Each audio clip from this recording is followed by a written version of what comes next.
Hello and welcome. My name is Thomas Kevin Dolan. I am the writer and author of Little Fag, A Journey of Self-Acceptance and Healing. And today I'll read chapter 19. It's entitled, I Feared New and Richer Experiences. It begins on page 120 of my memoir. In the spring of 1982, I was invited to attend a warm weather track and field training camp at California State University, Long Beach. As part of one day's training, the afternoon session, my coach had me run 3 300-meter timed trials. They were to be run as fast as I could, but absolutely they had to be in 39 seconds or less. With each trial, I felt buoyed by my freedom, drenched in the California air. I had a 3-minute rest between sprints. I loved it. A black university student had been training on the field and had stopped to watch me sprint. He exclaimed after I completed my 3rd sprint, "Oh, sweet darling, I've never seen anybody run as fast as that." This black man, represented a gay fantasy that permeated my life and my dreams, literally. I had always wondered what having sex with a black man would be like. The resource from my fantasy were a few black athletes that I grew up competing against. This resource was profoundly close. I was flattered by his attention, surprised by his open flirtation and exuberance. Add to that, he was gorgeous. I was so naive to my sexuality, but I knew how to cover up any feeling associated with it. The interaction carried me through the day. It wasn't until the team and I were in the university cafeteria for dinner that one of my female teammates pulled me aside and said, "I watched that beautiful man come up to you today after your 300s. What did he have to say?" Innocently, I shared exactly what he said. She immediately grabbed my arm, looked into my eyes and said, "How does it feel to know someone really likes you?" It was as if I had just finished another 300-meter time trial. I had no breath to breathe. My legs felt a little wobbly. I was out to no one, panicked, embarrassed, terrified. Like being decked by a boxing champion, my teammate landed another question. How are you going to see him if we're training twice a day and have a curfew at night? I was good at disappearing, but not right in front of someone. Finally, after what felt like an eternity, I managed to conjure up a lie. He really wanted to know what school I was from and shared that his girlfriend was also a sprinter. As usual, the feeling of shame rose in my chest as the lie landed. My teammate looked confused and finished the conversation with a simple statement, "Oh, I really thought he liked you." Why was my naivety related to my sexuality always paired with shock, surprise, and shame? I hated it. What I braved. When it came to my sexuality, I think that people saw what they wanted to see. A year after living separate and apart, I asked my former wife, "Did you ever think I was gay?" Her reply was rapid, "No, but my mom did." Post coming out, I'd asked myself why I did deprive myself of sharing who I really was. All of my views were unrealistic. They were misinformed, ill-educated, fearful, naive, and narrowly minded beliefs. They were devastatingly harmful, yet it was the best I could do. It was in 1988 when I came out. The hostility towards gays was rampant. It felt important to sit with my siblings individually to share my story. Though a new friend I met, a psychiatrist, although I wasn't seeing him professionally, after hearing that, I was considering coming out to every member of my family. Remember, at that time, there were 9 siblings, mom and dad. Individually, he scoffed and said, "Why not take an ad out in the Calgary Herald that reads, 'Former husband, now fag,' with a picture of you?" He laughed. I winced. My naivety was so complete that not even I could comprehend that gay people could live everyday lives. How was it that I misunderstood such simplicity?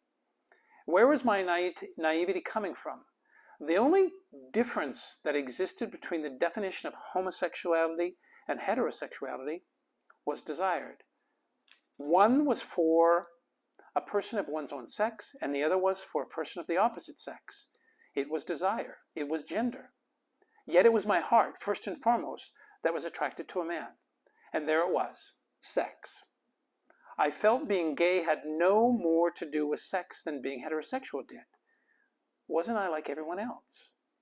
Yet, as I moved through the grief of a life lost, seemingly overnight, fear was the energy that became my constant companion. What frustrated me most was that coming out was supposed to dispel the fear. It didn't. A former high school football coach met me at a McDonald's. His fear, by me professing to be gay, was that I would never be able to play football again. Gay people, despite mounting evidence and examples, in his mind, were not normal and ordinary people. I had lost my heterosexual membership, which meant no more football. Although I didn't formulate the thought at the time, I would eventually wonder why it was that I needed to change. It wasn't that I was the problem. Clearly, for me, being gay wasn't the issue. I had risked greatly to stand in my truth. Could it be that it was how my world, those who had loved me for a long time in my life, now perceived me and instead treated me? Was that the issue? Yes, I heard it a million times. You lied. This was decreed by many. Yet, when I reminded a select few of the times I struggled to tell them my truth, to come out to them, they remembered my struggle and quickly said, I had no idea you were gay. Perhaps it was a truth they'd never ever make room for. The haze of naivety would eventually lift. It helped to remember that Epictetus once said, there is just one life for each of us, our own. I did deserve to act in accordance with my heart, mind, and body.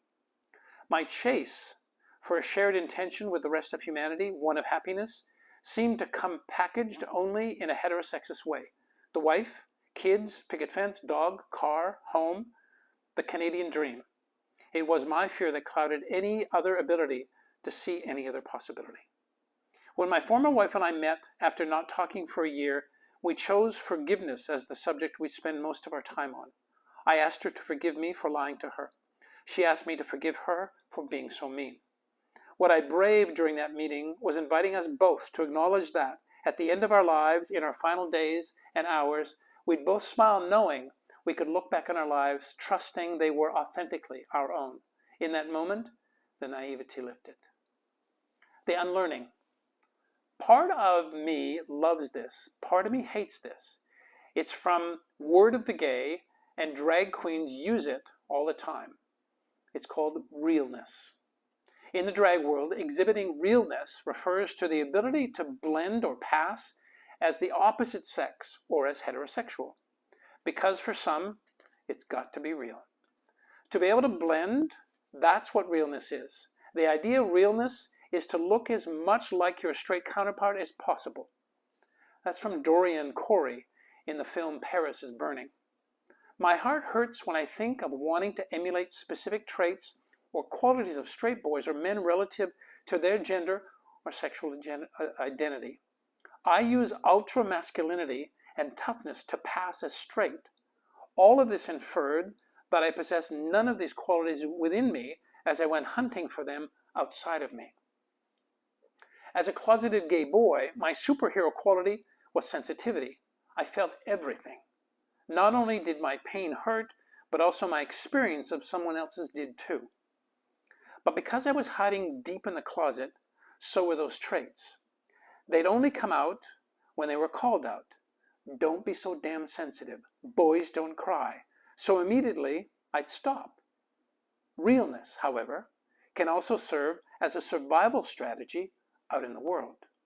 I had to be gentle with myself through therapy by acknowledging that I'd done so or was going to do the best I could. It was brilliant.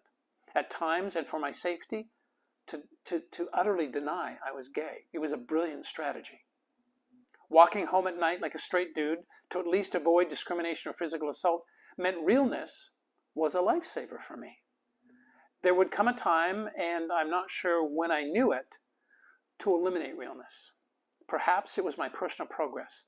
Maybe it was the social progress we've made surrounding being queer, but I needed to let go of my fakeness connected to realness. The unlearning for me was to begin and now continue to not look to mimic my straight counterparts or fit in pretending to be one of them. I am who I am, and through the years, tears, battles, heartbreaks, loss, judgments, hatred, triumphs, and celebration, I am better, stronger, and even unapologetic for who I am. Oh, the biggest terror, the thing that haunted me the most prior to coming out, was this notion of coming out. I didn't read a lot about it. I didn't intellectually prepare for that moment in my life. But I remember from time to time a fleeting terror when I thought about actually coming out. I knew how I was held in the world as I pretended to be straight. Right? I felt tremendously loved. I had some amazing experiences. But I couldn't begin to think, I'm back to terror, how terrorizing it would be of being gay. And I think what I was doing, the mistake I was making, was attempting to draw the parallel between gay, although I wasn't, but dropping that, projecting it into the world that I experienced as being straight. Completely wacky, right? Completely wacky. No wonder I couldn't comprehend. And on some level, it was probably a way to protect myself, a way to ensure that if at some point in time I did come out, I wouldn't drop what I thought a gay version of me was onto that straight version of me. What I eventually would do is, with love and compassion and empathy, let go of that straight version of me and then become a deeper-seated, authentic version of me, gay.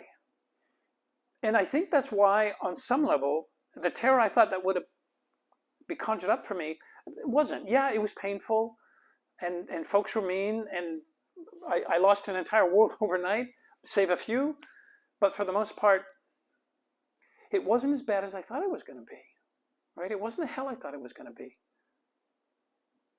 The next day, so on a Saturday I was straight, on a Sunday I was gay. There was no difference between how it was I was being in my life. When I would sit and think about next step, sure, that would create some fear or some trepidation for me. But the Saturday straight version of me, as if, and now the Sunday gay version of me, there really was no difference. There was no difference. So when I think of negotiating a world around this idea of, especially with that former football coach meeting me at McDonald's saying, if you're gay, you can't ever play football, I could eventually, conjure up a terrific amount of compassion, because ultimately the projection was forever it was that he was showing up in his life. The story was if I stopped showing up this way, I wouldn't be loved or liked, or I couldn't continue to be in my life the way that I think I could be in my life. So it was really complete projection. Although I know he had great love for me, underneath all of that was this idea of he would do anything to somehow have that version of me back. And as they say, the horse already left the gate. So to thine own self be true. And ultimately, even if you think that you can't be, because I certainly did for a long time, when I eventually was able to be true to me, the story I'd made up about how horrible it would be and how terrorizing it'd be was not true at all. There was and continues to be more love than I've ever experienced in my life. And it's not a comparison to when I pretended to be straight in the love I had and the love I have in my life today. They're equally as profound. I just get to experience them, and folks get to experience them with me, with this authentic version of who it is that I am.